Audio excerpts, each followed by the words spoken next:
Good morning. It's Wednesday, April the 7th, and this is the heart of the matter. Jesus was the world's foremost expert on the subject of prayer.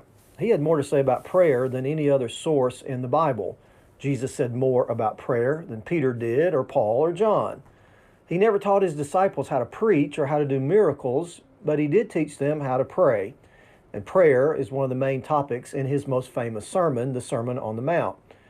One of the overlooked truths of what Jesus said about prayer is this: God will only answer those prayers that are good for us. God will only give us what is best for us.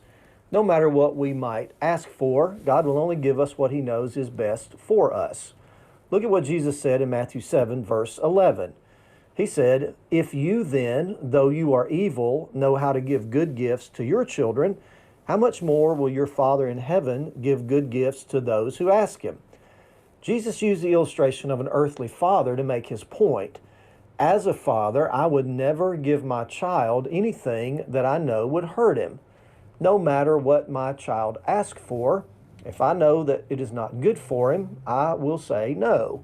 He can beg and plead and bargain and make promises, but if I know that to say yes would mean harm, then I'm going to say no.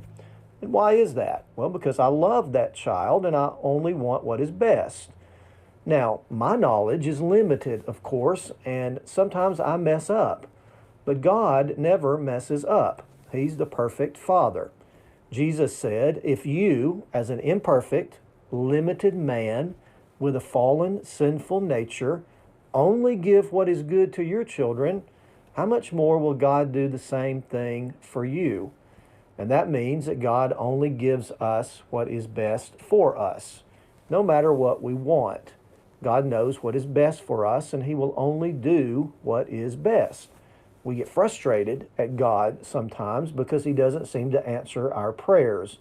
At least He doesn't answer our prayers the way we want Him to. The fact is, He might be saying, not now, not yet. But He might also be saying no.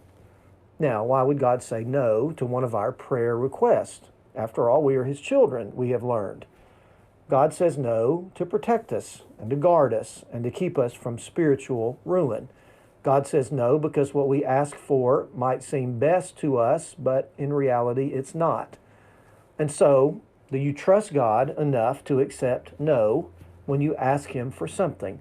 Do you believe that He knows more about what is best for you than you do? Well, Jesus, the expert on prayer, said that God knows exactly what is best for us, and that's exactly what He'll give us. And that's the heart of the matter.